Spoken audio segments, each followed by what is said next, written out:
Si Julie Raam ang nagbahagi na sila ng kanyang asawa ay hindi nagkaroon ng sariling anak, kaya sa halip ay inialay nila ang kanilang oras at lakas sa pagtulong sa mga batang nangangailangan ng pangangalaga.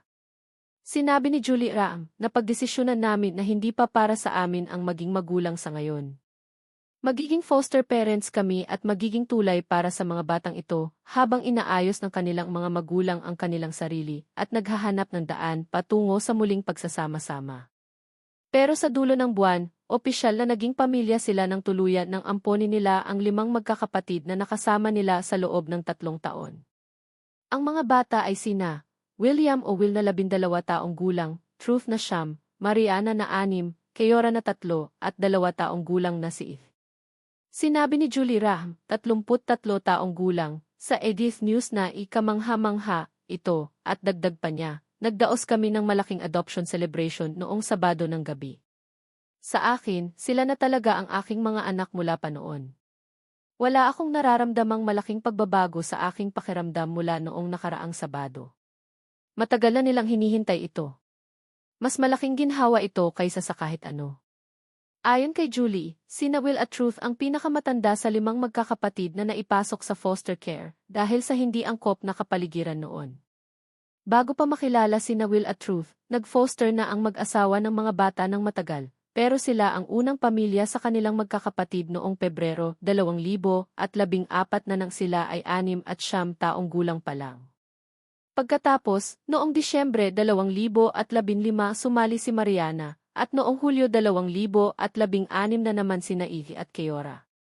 Dagdag pa niya, palagi naming sinasabi na kapag may mga batang pumasok sa aming tahanan, hindi na namin sila hihiwalain pa. Kung may pagkakataon, itatago na lang namin sila. Napakahalaga na manatili silang magkasama dahil marami na silang nawala sa nakaraan.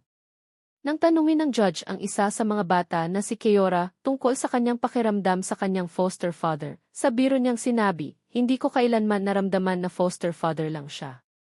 Para sa akin, siya ang tunay kong tatay. Hindi ko napipiliin pa ang iba kung ako ang tatanungin. Ang mga salitang iyon ay nagpaiyak sa lahat sa loob ng korte at puno ng emosyon. Noong umaga ng Hulyo 27, sa korte ni Judge Ralph Winkler sa Hamilton County Probate Court, opisyal nang na-finalize ang adoption. Dumalo ang pamilya ng mga bata, malalapit na kaibigan at mga guro nila.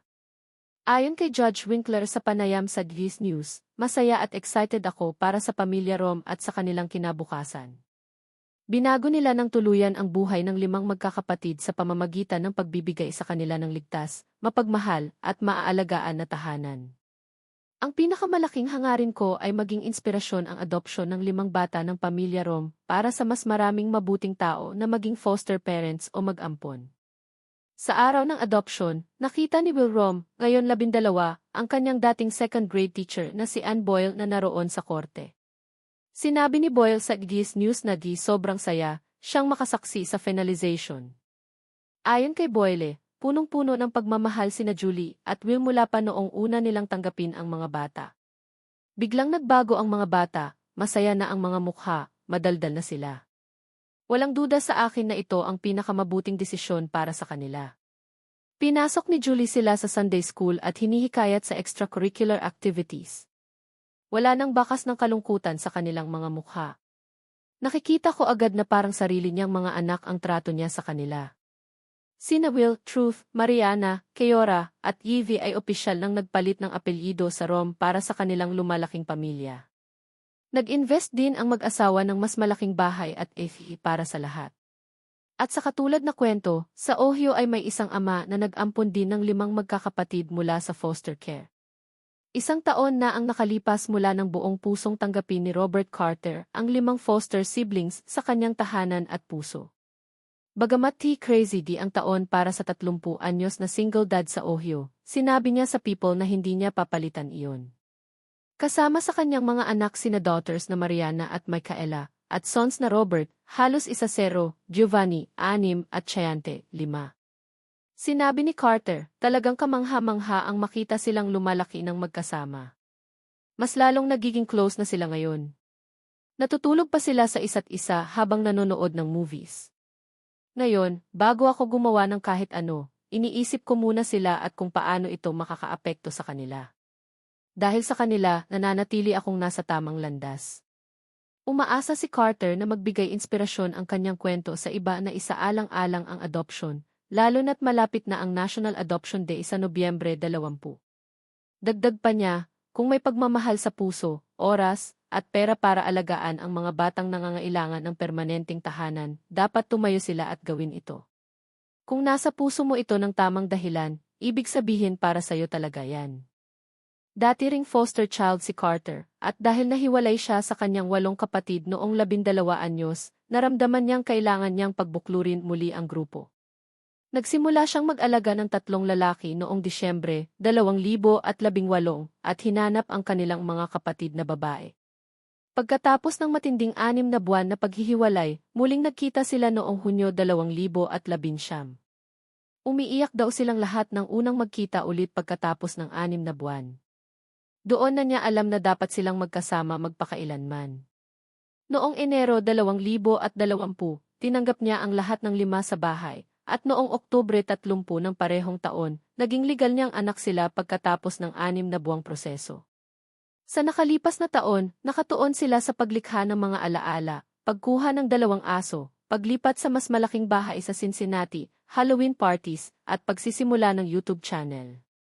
Abala rin ang mga bata sa dance, gymnastics, cheerleading, TikTok videos, school, at extracurriculars. Ayon kay Carter, Halloween ang paborito naming holiday ng mga bata, kaya sinabi ko sa kanila na magdaos kami ng malaking party sa araw ng adoption. Ngayon, bawat taon sa anniversary namin, malaking Halloween celebration na. Pinilit pa ako ni Mariana na mangako. Gumawa rin sila ng YouTube channel para i-celebrate ang 1-year anniversary, at sa unang video, ipinakita niya ang bagong bahay sa mga bata. Amin ni Carter na kahit sobrang saya ang mga panahong ito, may kaunting pait din, nakakatunaw ng puso ang makita silang magkasama, pero naiisip ko rin kung gaano karami ang nawawala sa kanilang biological parents. Pagkatapos ng 3 taon sa kulungan, lumabas ang kanilang nanay at sinabing gusto niyang makita ang mga bata. Sinabi niya rito na kailangan munang maging sober siya nang hindi bababa sa 1 taon o 2 bago pag-usapan ang pagbisita. Bukas pa rin siya kung gusto ng nanay nila na magkaroon ng relasyon, pero dapat sundin muna niya ang kanyang responsibilidad. Sa hinaharap, plano nilang pumunta sa Disney World sa Pasko at magdaos ng Thanksgiving sa bahay kasama ang extended family. Sinabi ni Carter, dahil sa COVID, hindi kami nakapunta noon sa Disney para sa adoption celebration. Kaya baka ngayong Pasko na para maranasan nila ang mainit na lugar at maglakbay, hindi pa sila masyadong nakakalakbay. Sa kabila ng maraming responsibilidad, marami siyang natutunan sa kanyang 30 taong buhay, lalo na bilang ama.